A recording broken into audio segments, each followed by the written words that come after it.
Hi guys, I'm Jamie, and today I'm doing a book review on the Dead Sea Scrolls After 40 Years.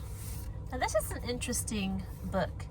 I found it on my shelves. There are so many books on my shelves. One of the books that came into my possession after my father passed away, he had many books like this, so I was glad to read it. What it is about is, well, the Dead Sea Scrolls. But from what I gather from the book itself and the introduction and stuff, there was, I don't know if it was a conference or like a weekend something that went on, and all these different speakers talked about different aspects of the Dead Sea Scrolls. There was 3 speakers and a host. Maybe there was 4 speakers and the host. Let me check real quick. No, there was 3 speakers and the host. This book contains their lectures. So the first guy, Herschel Shanks, I believe his name is. Yes. He introduced what the other 3 guys were going to be talking about, kind of gave an overview of what we know about the Dead Sea Scrolls, where they were found, what were on them, and stuff like that. And then after he was done with his introductory remarks, which was in itself a lecture, the other 3 guys took turns coming up and presenting. And of course, all of their lectures, including pictures, are included in this book. And then at the end of the book, I guess at the convention or whatever was going on, it was a panel. So all 4 of the guys were up there and the audience was asking questions, and the 4 guys were answering these questions. So the 4 men who, if you are curious, who spoke at this convention was Herschel Shanks, I just mentioned, P. Kyle McCarter Jr., James C. Vanderkam, and James A. Sanders. So each of them had a different subject that they were talking about, all of them related to the Dead Sea Scrolls. Herschel Shanks gave an overview of the Dead Sea Scrolls. James C. Vanderkam talked about the history of Judaism and Christianity in relation to the Dead Sea Scrolls. P. Kyle McCarter talked about specifically the copper scroll. Most of the scrolls were made out of, I don't know what the stuff was. Was it papyrus or some type of soft material? But there's this one scroll that was made out of copper, which was really interesting.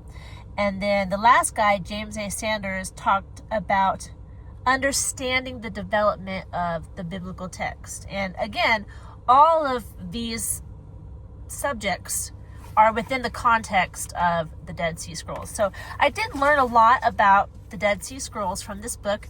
I kind of had a little bit of a remembrance of things that I knew about them from when I went to college, because they talked about them at the Bible college I went to.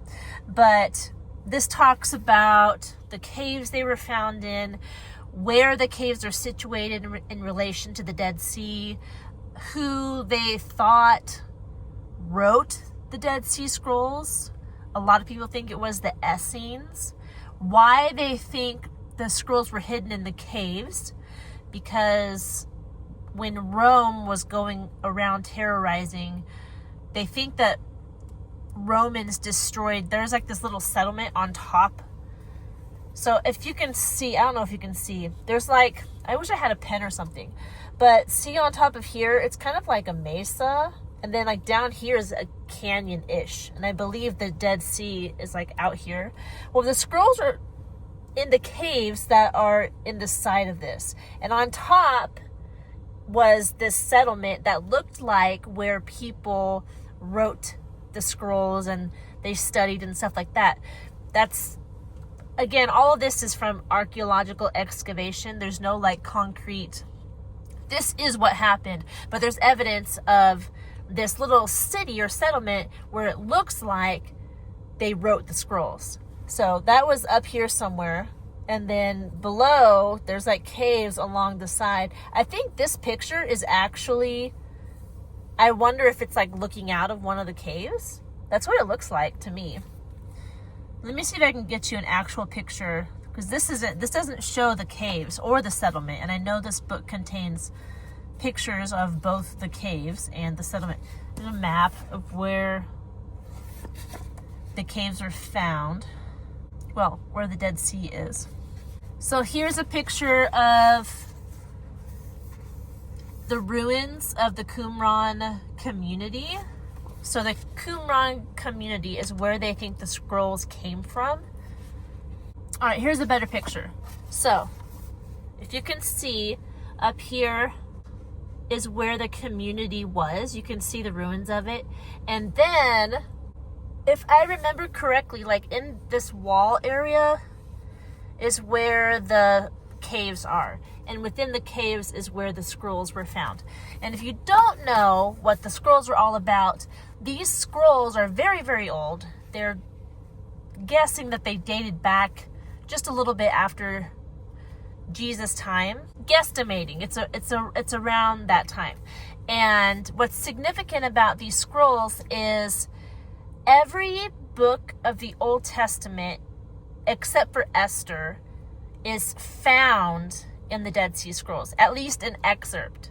So it was a huge find, and it was additional evidence for the validity of Scripture. So it was really fun to learn about that and to hear about all the scholarship and detail that people go through to preserve these scrolls and to study them and to try to find the implications historically concerning these people in that time. And it was just all very interesting. I don't think reading this book has a lot of bearing on understanding the Bible. This is more just kind of like interesting. Hey, that's pretty cool that they learned all that stuff, that they saw all that stuff concerning the Dead Sea Scrolls. And if you don't know anything about the Dead Sea Scrolls, then this would definitely open your eyes a little bit to this portion of study and archaeology. It's really cool. I think it's really cool. I enjoyed it. It's very left brain, which I enjoy left brain books. I think they're really neat. And I like learning about random stuff like that, especially if it pertains to the Bible and biblical scholarship. So this was very interesting for me. It's kind of dry, but if you are interested in learning about the Dead Sea Scrolls, then it would be interesting to you. And now after reading this, I kind of want to look more into this genre of literature, see if there's more books on the Dead Sea Scrolls and what were in the scrolls and what we learned about history and these people during that time based on the scrolls. Just a lot of cool stuff if you want to run down that rabbit trail, neat stuff to think about. So I think that's about it concerning this book. Let me see. It's very short. It's only 85 pages long. So it's a quick, and there's pictures. So it's 85 pages long, and there's pictures, and chapter divides in between each speaker. So not a long book. Oh, look, it says on the cover, View from a Qumran Cave. So I was right. Published in 1991. But I think the lectures took place earlier than 1991. I thought I read somewhere that they were talking about the 80s, like 85-ish. I'm not sure exactly when it took place. So there you go. Interesting little book if you're into Dead Sea Scrolls and stuff like that. So that's all I have to say for this book. I enjoyed it. I think you might as well if you're interested in this type of stuff. If I didn't answer your question, please leave it down in the comment section below. If you want to see more content like this, don't forget to like this video and subscribe to this channel. I will talk to you in our next one. Goodbye.